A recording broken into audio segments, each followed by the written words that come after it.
Ang mga investigador ay humaharap sa iba't ibang kaso at sanay umangkop sa bawat sitwasyon. Pero may ilang mga kaso na nagkakaroon ng kakaibang takbo na hindi inaasahan ng kahit sino. At dahil dito, nananatiling hindi nalulutas hanggang ngayon. Dahil marami sa mga kasagutang kailangan para matapos ang mga ito ay hindi kailanman natagpuan. Ika-10. Noong Hulyo 2013, ang 19 na anyos na si Alison Benitez ay nakatira sa Perpignan kasama ang kanyang mga magulang na sina Marie Jose at Francisco Benitez.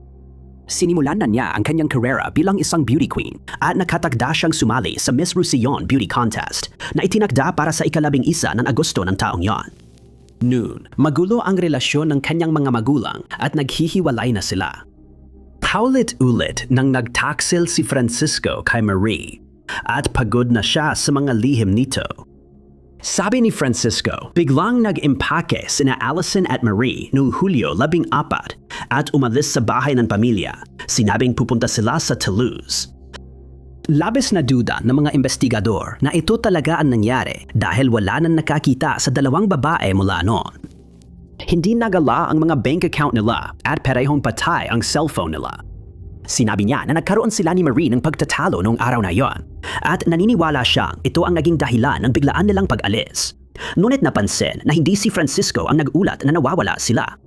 Nang mabahala ang kaibigan ng pamilya sa pananahimik ng mag-ina, agad niyang iniulat sa pulisya ang pagkawala ng mga ito. Makalipas ang ilang araw, iniulat ni Francisco na nawawala sila. Sa naging investigasyon, lumabas na isa sa mga dating kabit ni Francisco, si Simone Olivera Alves, ay nawala rin sa kahina-hinalang mga pangyayari noong Nobyembre ng 2004. Habang iniimbestigahan ang kaso, hindi siya kinasuhan kaugnay nito. Nang madiskubre ng investigador ang dogling buhay ni Francisco, sa loob ng maraming taon, siya ang naging pangunahing suspect. Nalaman nilang minsan niya itong inatig ng matindi, kaya na ospital at lumabas ang tunay niyang marahas na ugali. Nalaman din nila na si Alison ang nakadiskubre ng relasyon niya sa isang babaeng nagngangalang Dolores matapos niyang makita ang mga text message sa kanyang telepono. Tinapos niya ang relasyon at agad nagkaroon ng bagong relasyon sa empleyado ng Embahada ng Pransya. Iginit ni Francisco ang kanyang pagiging inosente at nag-record pa siya ng video para itanggi ang kaugnayan niya. At namatay siya makalipas ang ilang sandali. Ibig sabihin, dinala niya sa kanyang libingan ang anumang kaalaman tungkol sa sinapit ng dalawang babae. Sa paghalugog ng bahay, natagpuan ang biolohikal na material ni Alison sa refrigerator at tumble dryer na nilinis ni Francisco gamit ang bleach tablets. Nagpasya ang korte na si Francisco ang pumatay sa asawa at anak niyang babae na hindi pa rin natatagpuan. Bilang siyam. Laging trahedya kapag nalaman na maling tao ang nahatulan sa isang krimen. Lalo na kung matagal na silang nakakulong para sa isang bagay na wala naman silang kinalaman. Ito ang nangyari sa kaso ng 33 taong gulang na si Jessie McPherson na nagtatrabaho bilang taga-silbi para sa pamilyang Fleming sa Glasgow, Scotland noong Hulyo ng 1862. Matatagpuan sa 17 Sandford Place ang bahay na naging lugar ng krimen na nagdulot ng isa sa pinakamalaking pagkakamali ng hustisya sa lungsod na iyon. Noong Hulyo, 4 natagpuang patay si Jessie sa kanyang nakakandadong kwarto matapos siyang atakihin gamit ang bakal na cleaver. Ilan sa mga damit ni Jessie at ilang mga kubyertos mula sa bahay ay ninakaw at inilarawan ang eksena bilang magulo. Nilinis ang sahig ng kusina, kwarto at pati mukha, leeg at dibdib ni Jessie. Napansin na ang bahay ay pagmamay-ari ni John Fleming at ang kanyang amang si James, accounting clerk ni John, ay noon ding nakatira kasama ng pamilya. Si James ang paunahing suspect dahil siya lang ang nasa bahay nung naganap ang pag-atake. Sinabi niya na wala siyang narinig habang nagaganap ang pag-atake at wala siyang kaalam-alam na patay na si Jessie hanggang sa ipaalam ito sa kanya. Pinaniwalaang nagtangka si James na lapitan siya gaya ng ginawa niya sa ibang katulong, pero ayon sa pulisya, tinanggihan siya kaya nagalit siya ng matindi. Isang may-ari ng sanglaan ang tumawag sa pulis para iulat na ang nawawalang mga kubyertos ay ibinintas sa kanya ng babaeng si Mary McDonald, alias ng dating katulong na si Jessie McLaughlin, na matalik na kaibigan ng biktima. Agad siyang inaresto matapos makakita ang pulisya ng ilang damit na may bakas ng biolohikal na material sa kanyang bahay. Pumayag si James Fleming na tumestigo laban sa kanya, ngunit nagsinungaling siya tungkol sa pagiging nasa bahay noon araw na yon na napatunayan sa paglilitis. Tumugma ang mga bakas ng paa ni McLaughlin sa mga bakas na natagpuan sa pinangyarihan ng krimen, at may ginawa ang hukom sa kaso na hindi maipaliwanag. Pinagsabihan niya si McLaughlin ng 4 na oras na inakalang nakaapekto sa desisyon ng hurado. Napagpasyahan nilang may sala siya sa loob ng 15 minuto at hinatulan siya ng kamatayan kahit iginiit niyang si James ang may sala. Para sa korte, naibigay na ang hustisya pero iba ang pakiramdam ng publiko. Matibay ang paniniwala nila na si James ang umatake at dahil sa mga pagtutol nila, ibinaba ang sentensya ni McLaughlin sa habambuhay na pagkakakulong. 15 taon siyang makukulong bago siya pinalaya at pagkatapos nito ay lumipat siya sa Amerika. Noong Mayo ng 1800 at 92, isang babae na nagngangalang Isabel McLennan ang nagbigay ng kumpisad bago siya mamatay kung saan sinabi niyang siya ang pumatay kay Jesse at maling na ipakulong si McLaughlin. Pero halos tiyak na inosente si McLaughlin at hindi natukoy kung sino ang umatake kay Jesse. Numero 8. Sa loob ng 7 siglo, akala ng marami na si Congrande de la Scala, Italianong pinuno ng digmaan, ay namatay dahil sa maruming tubig mula bukal. Ngunit kayon, natuklasan siya pala ay biktima ng masamang balak. Noong 1329, naging nag-iisang pinuno siya ng Verona at naglunsad ng mga kampanyang militar na humantong sa pagsakop sa Padua, Vicenza at Treviso. Noong Hulyo, nagpunta siya sa Treviso para ipagdiwang ang tagumpay niya sa lungsod pero bigla siyang nagkasakit. Pagkalipas lamang ng 44 na araw mula nang dumating siya sa lungsod, pumanaw siya sa edad na 38 at pinaniniwalaang ang pagkakamali niyang uminom mula sa isang bukal habang naglalakbay doon ang siyang tuluyang nagtakda ng kanyang kapalaran. Pero hindi lahat kumbinsido. Marami ang naniniwalang masyado itong naging nakamamatay ng napakaaga at may iba pang nangyayari na walang nakaalam. May balitang may tao gustong kitlin ang kanyang buhay at sila ang dahilan ng matinding pagkakasakit at pagkamatay nito. Isinulat ng historiador na si Galeazzo Gattari noong ika-4 na siglo na pinaniniwadaan niyang galason si De la Scala ngunit walang patunay sa teoryang ito. Noong ika-15 siglo, ayon kay Torello Serena, isang prutas na may lason ang ginamit para lasunin ang pinuno, ngunit may iba ring teorya ang iba. Ayon kay Giovanni Vianney, pagkatapos magwagi sa Treviso, sobrang kain ni De la Scala sa selebrasyon kaya siya'y nagkasakit. Ngunit itinanggi ang teoryang ito at pati ang paniniwalang maruming tubig ang sanhi ng sakit niya. Noong 1923, hinukay ang libingan niya at nadiskubre ng mga arkeologo na maganda pa ang pagkakapreserba ng mga labi ni De la Scala dahil sa tuyong kondisyon nito. Pagkalipas ng maraming taon, napagpasyahan na pag-aralan ang mga labi upang tuldukan ang misteryo kung ano ang naging sanhi ng kanyang pagkamatay. Hinaling kay forensic pathologist Gino Fornaciari na gumamit ng makabagong teknolohiya para matukoy ang tunay na sanhi ng pagkamatay ng pinuno. Kumuha sila ng mga sample ng tissue at sa wakas ay minahanap na ilang mga palatandaan upang ipaliwanag kung ano ang nangyari sa kanya. Ang mga sample ay naglalaman ng bakas ng halamang digitalis na mas kilala bilang foxglove. Natagpuan ang mga bakas sa iba't ibang bahagi ng kanyang katawan at dahil naroon pa rin ito sa labi, malinaw na malaki ang nainom niyang dosis ng halamang ito na naging sanhi ng kanyang pagkamatay. Pinaniwalaang nilason siya ng mga miyembro ng Republika ng Venice o Dukado ng Milan, ngunit dahil sa tagal ng panahon, magamang na hindi na malalaman kung sino ang pumatay kay De la Scala o ang kanilang motibo. Pito.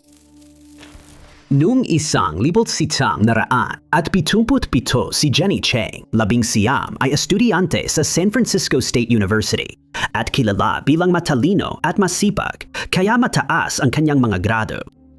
Noong ika-11 ng Setyembre ng taong yan, si Jenny ay nagpalipas ng oras sa kanyang kwarto sa dormitoryo, ngunit bandang alas 6 ng gabi umalis siya at naglakad papunta sa aklatan ng universidad.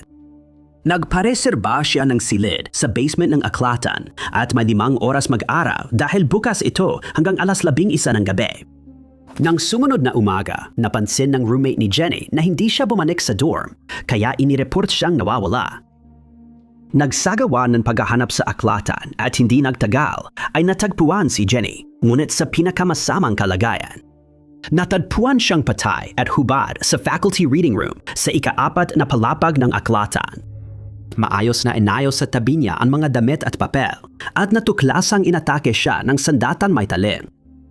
Magulo ang silid at ilang piraso ng kasangkapan ay wasak at nagkalat sa sahig. Ipinakita sa mga investigador na matapang lumaban si Jenny nang atakihin siya, nang nagresulta sa kanyang pagkamatay. Ang partikular na silid basahan na yon ay ikinandado ng alas 5 ng hapon noong araw na yon, kaya kailangan pang humingi ni Jenny ng tulong sa isang tao para papasukin siya gamit ang isang coded card o susi.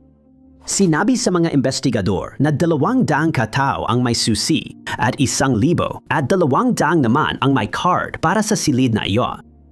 Ang pangunahing suspect sa kaso niya ay si Floyd McCoy, isang gwardiya na nagtatrabaho noon sa universidad. Nung gabing inatake si Jenny, umalis siya bigla sa shift nang walang paalam, kaya naging kahina-hinala. At nang tanungin siya, sinabi niyang sumama ang pakiramdam niya, kaya umuwi na lang siya. Natanggal siya sa posisyon pagkalipas ng 1 linggo at inaresto makalipas ang 1 buwan dahil sa akusasyon ng pag-atake sa isa pang babae gamit ang parehong sandata.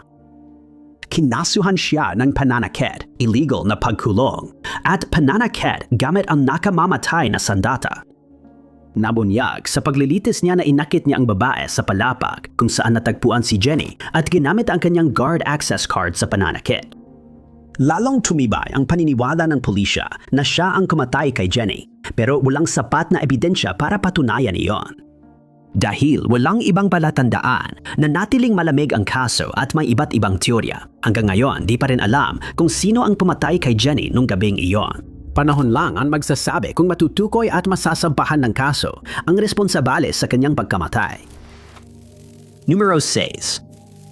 Sa edad na 20, lumipat si Jennifer Beard mula Wales, UK, patulong Tasmania, Australia para ipagpatuloy ang kanyang karera bilang guro.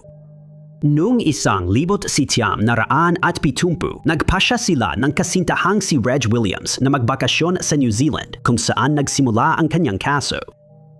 Nagkasundo sina Jennifer at Reg na magkita sa Milford Sound sa Enero 5 pero hindi siya dumating kaya nag-alala si Reg. Alam niyang nag-hitchhike si Jennifer sa kanlurang baybayin ng New Zealand papunta sa tagpuan kaya nag-aalala siya na baka may masamang nangyari. Naghin siya ng ulat tungkol sa nawawalang tao, kaya nagsimula ang investigasyon. May mga saksi na nagsabing nakita nila si Jennifer noong bisperas ng bagong taon, 1,969 kasama ang lalaking nagmamaneho ng lumang birding Vauxhall. Nakita sila sa Fox Glacier at naglunsad ng paghahanap. Nahihirapan ang mga naghanap dahil malayo ang lugar at puno ng makakapal na damo at latian na mahirap daanan. Isang pangalawang saksi ang nagsabi sa pulisya na nakita niya ang isang lalaking tugma sa paglalarawan ng kasama ni Jennifer noong araw na iyon at inilarawan din niya ang parehong sasakyan. Sinabing ito ay kulay berde at asul na may 2 tono at nakita niya ang lalaki sa isang pahingahan malapit sa Hast River Bridge. Noon Enero 3, isang pamilyang naglalakbay ay huminto malapit sa tulay para magbanyo ang kanilang batang anak na babae. Pagbalik niya sa kotse, sinabi niya sa mga magulang niya na may nakita siyang lalaking hubad na natutulog sa ilalim ng tulay pero inisip lang nilang guni-guni lang ito kaya di nila pinansin. May ibang pamilya na nag-ulat na huminto sila sa pahingahan malapit sa tulay nang makita ang lalaking may problema sa sasakyan. Nagmamaneho siya ng Vauxhall na kapareho ng kulay, ngunit hindi nila nakita si Jennifer noong oras na iyon. Pagkatapos ng mga ulat, agad naghanap ang pulisya sa tulay at halos agad nilang natagpuan ang katawan ni Jennifer. Pinaniniwalaang dumaan si Jennifer sa ibabaw ng tulay para umihi ng siya'y atakihin at paslangin ng salarin. Nawawala ang kanyang backpack at kamera at nalaman na matay siya dahil sa pagkakasakal. Ang lalaki sa Vauxhall ang itinurong nag-iisang suspect sa kanyang kaso at isang lokal na mekaniko ang nag-ulat na dinala ng parehong lalaki ang kanyang sasakyan sa kanyang talyer para sa ilang maliliit na pagkukumpuni. Napansin niya ang mga kagamitang pangkamping sa loob at sabi niya mukhang normal lang ang lalaki, hindi kinakabahan pero nagmamadali daw itong bumalik sa daan. Nahanap din ang lalaki at 6 na oras siyang tinanong tungkol sa kaso ni Jennifer.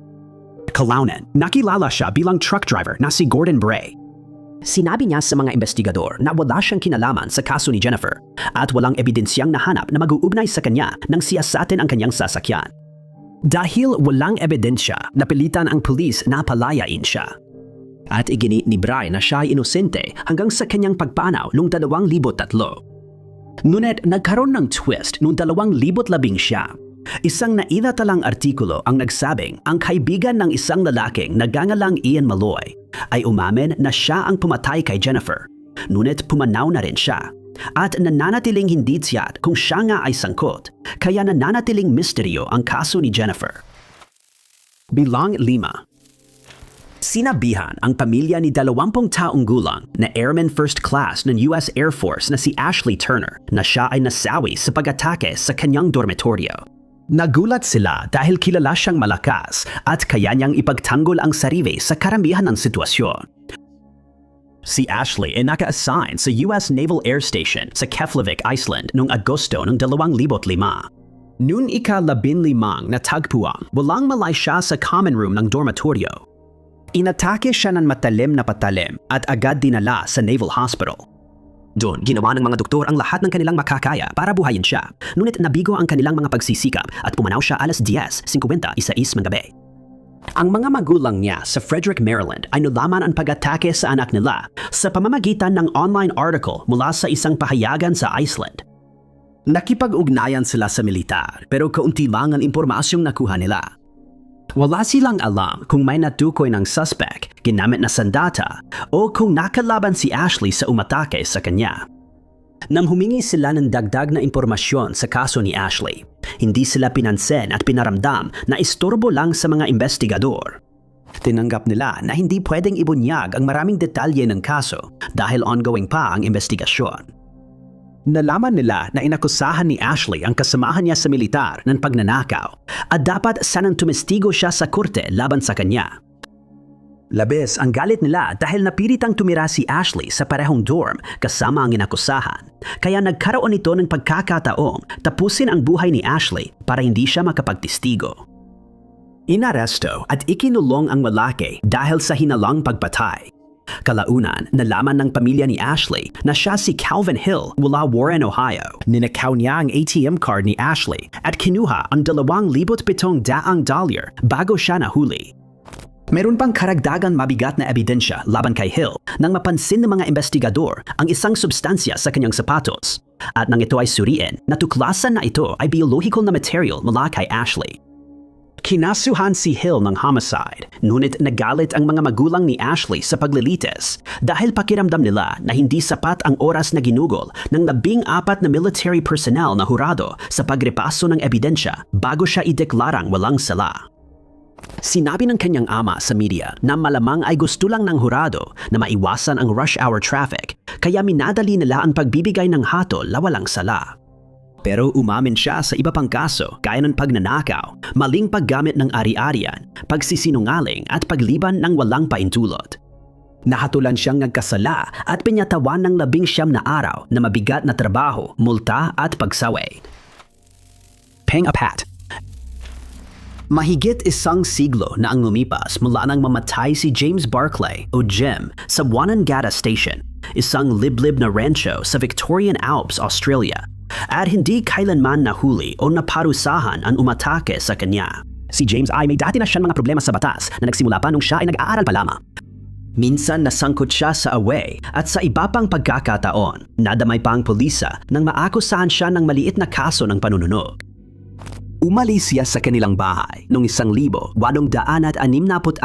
para magtrabaho sa minahan ng ginto. Naglakbay siya sa Mansfield ng 10 taon. Pero pagdating ng 1,297, tumigil siya sa minahan ng ginto at nagtrabaho bilang tagahati ng poste at tagagupit ng tupa. Noong 1907, nagrenta siya ng lupa at nagsimulang mga lakad ng baka para mabuhay.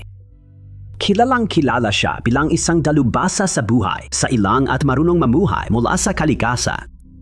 Noong 1910 nagbago ang buhay niya nang pagkasala niya si Lizzie Quintiani na noon ay nakikitira sa mga kapitbahay niya. Nagkaanak silang lalaki, ngunit 4 na taon lang matapos ang kasal, namatay si Lizzie dahil sa tuberculosis.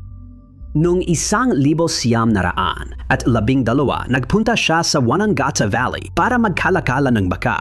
Pero dahil sa husay niya, naging tagapamahala siya ng istasyon matapos ang 3 taon. Malungkot ang pamumuhay niya, pero may kaibigan siyang si Harry Smith mula Eagleville. Kalaunan, itinalaga niya si John Bamford, 61 mula Blacksnake, bilang pangkalahatang manggagawa noong 1917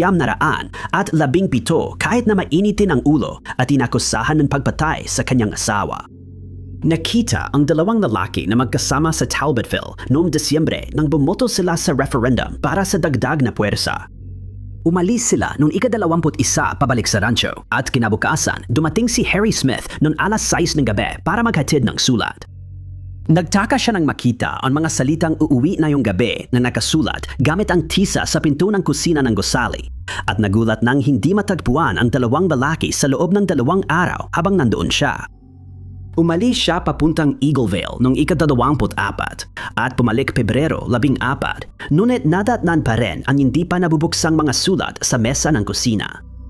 Nakipag-ugnayan siya sa mga may-ari ng istasyon at makalipas ang 10 araw matapos ang paghahanap, natagpuan nila si Jimmy na patay sa isang mababaw na libingan malapit sa sapa. Tinawagan ang pulisya at napagalamang nawawala ang kabayo ni Bamford at ang siyahan nito. Pero agad ding natagpuan ang kabayo na tumatakbo sa hot high plains. Sa karagdagang investigasyon, napag-alaman na inatake si Jem gamit ang isang malaking baril at pinaniniwalaan na nagkaroon ng pagtatalo ang 2 lalaki na naging dahilan upang mawalan ng pasensya si Bamford. Pinaniwalaan na kinuha niya ang kanyang baril at tinapos ang buhay ni Jem bago inilibing ang kanyang mga labi malapit sa sapa. Natagpuang patay si Bamford at hindi napatunayan kung siyang pumatay kay Jem. Nanatiling hindi nalutas ang kaso ng mahigit 1 siglo. Numero 3. Ang pamilya ng magkapatid na sina Roland Deloach, 42 taong gulang, at Joseph Smith, 27 taong gulang, ay desperado na para sa mga kasagutan sa kanilang kaso na hindi pa rin nalulutas hanggang ngayon.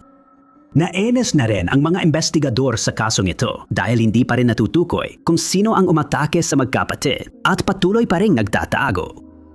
Noong Oktubre 2016, nakatira ang magkapatid sa bahay ng pamilya nila sa Hayes Drive, Sanford, Florida. Si Roland ay nagtatrabaho sa pabrika at nanggangarap si Joseph maging rap artist. Nagdesisyon silang manatili sa bahay para maalagaan ang kanilang matandang ina matapos pumanaw ang ama sa cancer. Sa loob ng bahay na ito, parehong nawala ang buhay ng magkapatid sa isang tinawag na karuwagang pag-atake. Noong Oktubre 31, 2016 katatapos lang ng shift ni Roland sa pabrika at sabik na siyang magpahinga sa bahay kasama ang pamilya niya. Nasa kwarto siya nang biglang makarinig ng malalakas na putok. Kaya agad siyang lumabas para tingnan ang ina. Natatakot na baka may masama nangyari. Pero bago pa man siya makalabas ng kwarto, hinarap siya ng isang lalaking nakasuot ng maskara at tinapos ang kanyang buhay gamit ang baril. Ayon sa mga kapitbahay, sinabi nila sa pulis na nakarinig sila ng 4 o 5 malalakas na putok nung gabi pero hindi nila alam na may pag-atake. Tinawagan ng pulis at dumating sila bandang 9:00 ng gabi. Sa loob ng bahay, natuklasan nilang parehong inatake sina Joseph at Roland at patay na si Joseph. Dinala si Roland sa ospital pero hindi na siya naligtas. Si Barbara, ang kanilang ina, ay nakaranas din ng matinding trauma. Pinilit siyang lumuhod ng salarin sa sala, ngunit hindi siya pinatay sa hindi matukoy na dahilan. Napansin na nakamaskara ang lalaki noon Halloween, ngunit hindi naniniwala ang mga investigador na konektado ang krimen sa petsa. Ayon sa mga investigador, si Joseph ang tunay na target ng pag-atake. Si Roland naman ay nadamay lang matapos lumabas ng kwarto nang marinig ang putok ng baril. Hindi nagtagal at napanggalanan ang mga unang suspect. Inihayag ng pulisya na pinaghahanap nila si Dante James, isang nahatulang kriminal, at ang kasintahan niyang si Shabetta Seals. Ang magkasintahan ay naaresto dahil sa kasong may kinalaman sa armas kinabukasan matapos ang pag-atake. Ngunit sila ay pinalaya matapos magpiyansa. Pagka-uwi niya, tinanggal ni James ang ankle monitor at tumakas sa Georgia kung saan siya nahuli. Tumanggi silang makipagtulungan sa pulisya. Ngunit kalaunan, napag-alamang malamang na hindi sila ang nagsagawa ng pag-atake. Pakiramdam ng mga pulis na may alam ang magkasintahan sa krimen, pero tumanggi silang magbigay ng impormasyon. Lumabas na may pangalawang kasintahan si James at siya ay natuntun para tanunin. Tumanggi rin siyang makipagtulungan at pinaniniwala ang alam niya kung sino ang gumawa ng pag-atake at kung ano ang motibo ng salarin. Ngunit hindi niya kailanman ibinunyad ang impormasyong ito sa mga pulis. Naniniwala ang pamilya na planado na ang pag-atake at ginawa ito ng taong may alam sa kanilang schedule. Ngunit sa kabila ng $5,000 na gantimpala na iniaalok para sa karagdagang impormasyon, nananatiling hindi nalulutas ang kaso. Numero 2. Noong 2008, nakaranas ang mga investigador ng panibagong dagok sa kaso ng 30 taong gulang na si Sylvia Salinas, nang halos lahat ng ebidensyang nakuha nila ay nawala o nasira dahil sa bagyong Ike. Si Sylvia ay naninirahan sa Galveston, Texas noong 1980. Siya at ang pamilya niya ay kilalang debotong Katoliko. Laging nagsisimba tuwing linggo at nagdadasal ng rosaryo gabi-gabi bago matulog. Pagsapit ng katapusan ng 1970, nakabili na si Sylvia ng isang tindahan ng grocery na pinangalanan niyang Salinas Food Store. Maganda ang takbo ng tindahan dahil nasa lugar kung saan siya lumaki at maraming suporta ang natanggap. Siya ay mabayad at palakaibigan at malugod niyang tinatanggap ang kahit sino sa kanyang tindahan. Madaming nahihirapan sa pera ang pinapautang niya sa tindahan para may maiuwi silang pagkain, kaya nakilala siya sa lugar bilang si Tiang Sil. Alam ng lahat na may nakatagong baril na may bala sa ilalim ng counter ng tindahan dahil madalas siyang mag-isa sa gabi. Idinagdag ng kanyang mga kaibigan na likas ang kanyang kakayahan na makaramdam ng panganib, lalo na kapag nasa tindahan siya. Ang umaga ng Oktubre 31, 1980 ay nagsimula gaya ng karaniwang araw.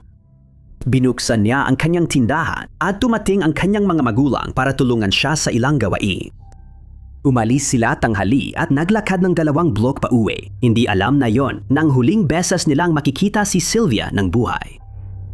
Noong 1:22 nomed, agad rumesponde ang isang security company sa tawag ng pagnanakaw sa tindahan at naabisuhan din ang pulisya makalipas ng 2 minuto. Nauna nang dumating ang pulisya makalipas ang 4 na minuto, ngunit huli na ang lahat sa oras na iyon. Pagpasok nila, nakita nilang patay na si Sylvia sa likod ng counter. Inatake siya gamit ang malaking matalim na sandatang nasa counter sa tabi niya. Hindi na siya nagkaroon ng pagkakataon na abutin ang kanyang baril na nagbigay ng palatandaan sa mga pulis na ang umatake sa kanya ay inabutan siya ng hindi niya inaasahan. Pinuwersa ang cash register at ninakaw lahat ng pera. Pinasya ng magnanakaw na kunin pa ang natirang barya at mga food stamp. Nang pilitin ng magnanakaw, buksan ang cash register. Nag-abiso ang tahimik na alarma sa security company at nalaman na matay si Sylvia ng 1:20. Walang nakasaksi sa pag-atake, ngunit pinaniniwala ang kilala ni Sylvia ang umatake dahil wala siyang sugat ng pagdepensa. Inanunsyo ng investigador na hinahanap nila ang lalaking gumamit ng payphone bago ang pag-atake. Iniisip nila na baka nakita niya ang salarin na pumasok sa tindahan, pero hindi siya kailanman nakilala. Sabi ng mga saksi, may isa pang lalaking blonding buhok na tumakbo sa bangketa matapos ang pag-atake pero hindi pa rin alam kung sino siya.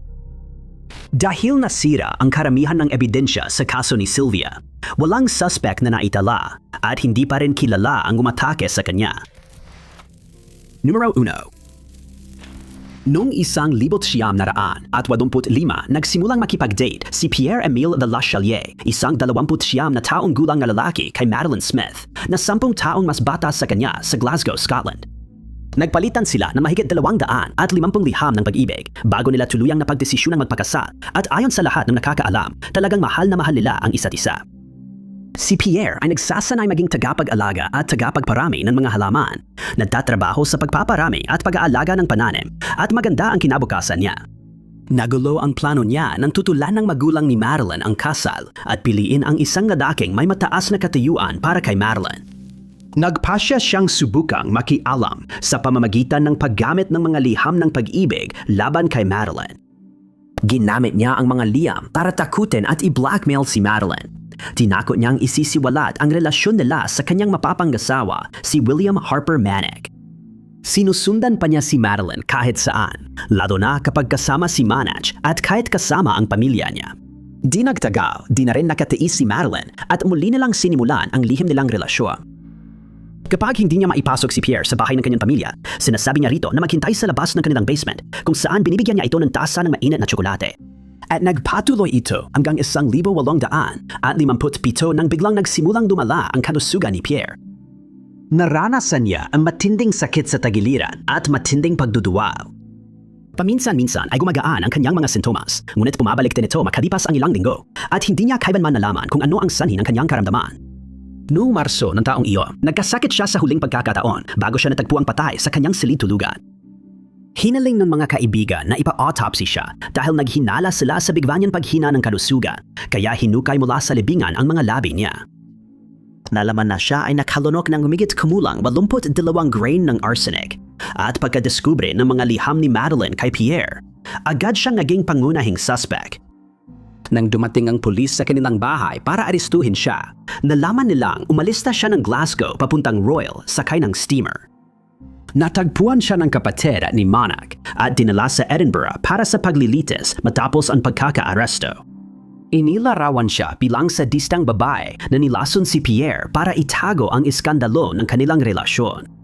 Napatunayang bumili siya ng arsenic pero iginiit niyang ginagamit na ito na hinaluan ng tubig para panghugas sa mukha, braso at leeg na uso noon.